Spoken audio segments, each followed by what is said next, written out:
أعوذ بالله من الشيطان الرجيم. بسم الله الرحمن الرحيم.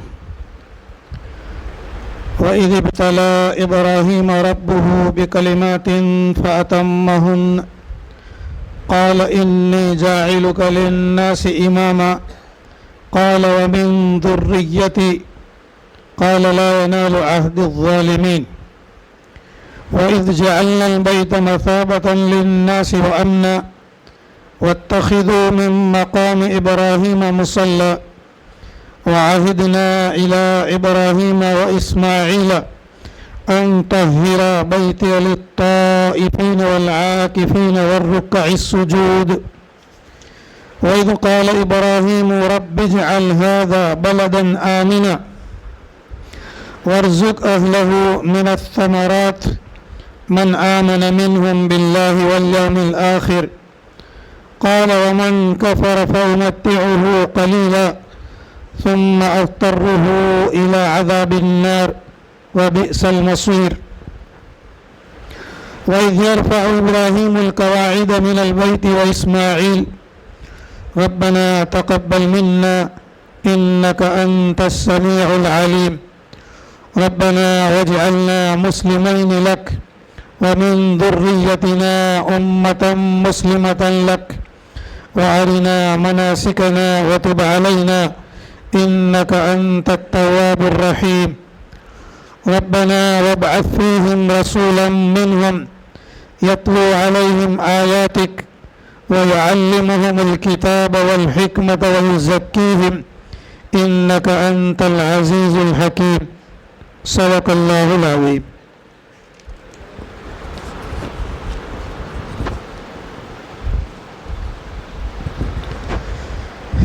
اب اللہ تبارک و تعالیٰ نے ان آیات کے اندر میں بنی اسماعیل کا ذکر فرمایا. بنی اسرائیل کا ذکر ختم ہوا، بنی اسماعیل کا ذکر فرمایا.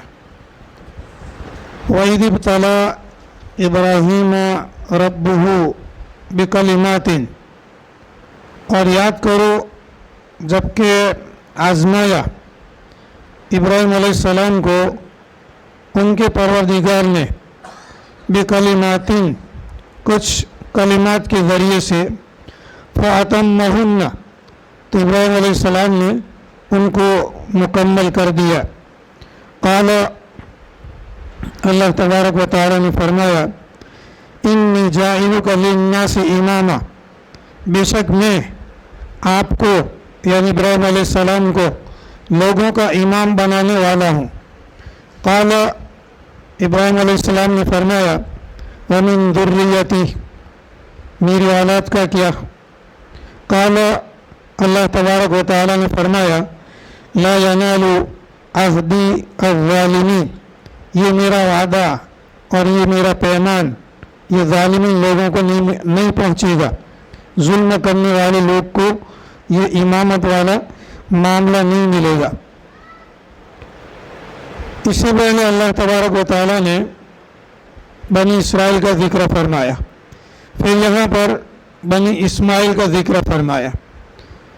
ایک سوال یہ پیدا ہوتا ہے کہ ابراہیم علیہ السلام کا جو دور تھا یہ اگلا دور ہے، اس کے بعد میں بنی اسرائیل کا دور آیا، یعنی ابراہیم علیہ السلام کے بیٹے اسحاق اور اسحاق کے بیٹے یعقوب. یعقوب کو اسرائیل کہا جاتا تھا، بنی یعقوب یعنی بنی اسرائیل ان کو کہا گیا. اور یہ جو عرب لوگ ہیں یہ اسماعیل علیہ السلام کی اولاد ہے، بنی اسماعیل ان کو کہا جاتا ہے، اسماعیل کے بیٹے، اسماعیل کی اولاد. تو ہونا یہ چاہیے تھا کہ پہلے اللہ تبارک و تعالی بنی اسماعیل کا ذکر فرماتے، اس لیے کہ اسماعیل علیہ السلام بڑے بیٹے ہیں اور اسحاق علیہ السلام چھوٹے بیٹے ہیں. اسماعیل بڑے ہیں، اسحاق چھوٹے ہیں، تو پہلے اسماعیل کا تذکرہ ہونا چاہیے تھا، بعد میں اسحاق کا ہونا چاہیے تھا. یعنی کہنے کا منشا یہ ہے کہ اللہ تبارک و تعالیٰ پہلے بنی اسماعیل کو ذکر کرتا اور اس کے بعد میں بنی اسرائیل کو ذکر کرتا. اس کا الٹا کر دیا اللہ تبارک و تعالیٰ نے. پہلے بنی اسرائیل کا ذکر فرمایا اور اس کے بعد میں بنی اسماعیل کا ذکر فرمایا.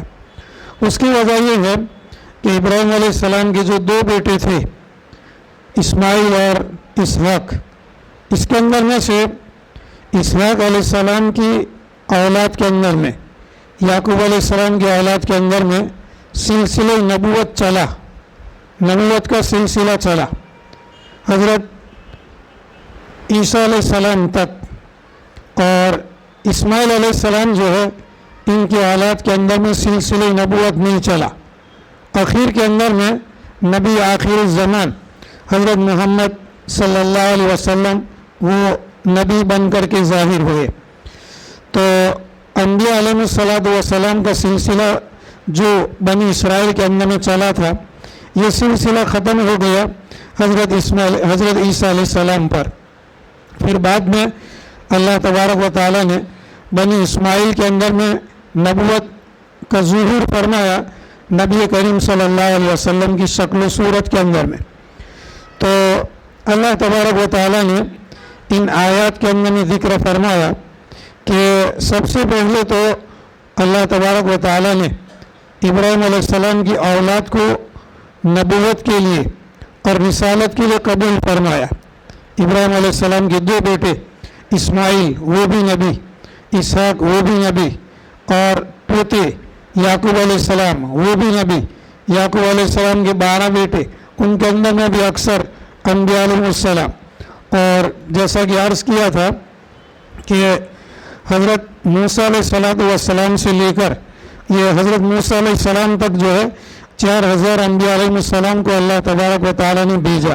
بنی اسرائیل کے اندر میں 4000 انبیاء علیہ السلام آئے، تو اللہ تبارک و تعالیٰ نے ابراہیم علیہ السلام کو جو ان نعمتوں سے نوازا، نبوت اور رسالت کی نعمتوں سے جو نوازا، اور اللہ تبارک و تعالیٰ نے ابراہیم علیہ السلام کو جو امام بنایا، تو اس کی وجہ یہ ہے کہ اللہ تبارک و تعالیٰ نے ان کو آزمایا، قربانیاں دی حضرت ابراہیم علیہ السلام نے، اور ان کی قربانیوں کو اللہ تبارک و تعالیٰ نے قبول فرمایا۔ مختصر طور پر دو باتیں عرض کرنا ہے۔ ایک بات تو یہ ہے کہ ابراہیم علیہ السلام یہ عراق کے اندر میں رہتے تھے، وہاں نمرود تھا وہ بھی مخالف، اور بستی والے یہ بھی مخالف تھے، اتنے مجبور ہوئے کہ ان کو ہجرت کرنا پڑی، عراق کو چھوڑنا پڑا۔ عراق کو چھوڑ کر کے اللہ تبارک و تعالیٰ کے حکم سے ملک شام کی طرف چلے گئے۔ بیچ کے اندر میں مصر سے جب ان کا گزر ہوا تو فرعون نے بھی پریشان کیا، یہ ساری آزمائشیں چلی۔ اس کے بعد میں ملک شام کے اندر میں پہنچے فلسطین، وہاں جانے کے بعد میں حضرت اسماعیل علیہ السلام کی پیدائش ہوئی حضرت حاجرہ علیہ السلام سے۔ سارا ان کے پیٹ سے بھی اولاد پیدا نہیں ہوئی تھی، تو جب دودھ پینے کی حالت میں حضرت اسماعیل علیہ السلام تھے تو اللہ تبارک و تعالیٰ نے حکم دیا کہ ان کو لے کر کے ملک شام کو چھوڑو، فلسطین کو چھوڑو اور یہاں سے نکلو۔ رہنمائی کے لیے، راستہ بتانے کے لیے جبریل علیہ السلام آئے۔ ملک شام اور فلسطین سے نکل کر بستی سے باہر ایسی جگہ کے اندر میں کچھ پانی تھا، گھاس چارہ اور درخت وغیرہ تھے، تو ابراہیم علیہ السلام نے حضرت جبریل علیہ السلام سے پوچھا کہ یہاں ٹھہر جائیں، اللہ تبارک و تعالیٰ کا حکم ہے یہاں ٹھہرنے کا۔ تو جبریل علیہ السلام نے فرمایا کہ نہیں، یہاں ٹھہرنے کا حکم نہیں ہے۔ پھر آگے چلے لکودک میدان کے اندر میں، ریتیلے میدان کے اندر میں، جہاں کوئی پانی نہیں، کوئی گھاس نہیں، کوئی درخت نہیں، کوئی سایہ نہیں، کوئی مکان نہیں، وہاں پہنچے تو پھر ابراہیم علیہ السلام نے پوچھا حضرت جبریل علیہ السلام سے کہ یہاں ٹھہر جائیں، کیا اللہ کا حکم ہے؟ تو کہا کہ نہیں، یہاں بھی ٹھہرنے کا حکم نہیں ہے، جہاں ٹھہرنے کا حکم ہے ہم بتائیں گے۔ تو ملک شام سے آج جہاں مکہ مکرمہ ہے اور جہاں پر کعبۃ اللہ ہے، وہاں کچھ بھی نہیں تھا، ایک میدان تھا، ریتیلا میدان، پہاڑی کی زمین اور پہاڑ، کچھ بھی نہیں۔ اس جگہ کے اوپر میں جب پہنچے تو جبریل علیہ السلام نے فرمایا کہ اب یہ تمہارا مقام آ گیا، تمہاری جگہ آ گئی،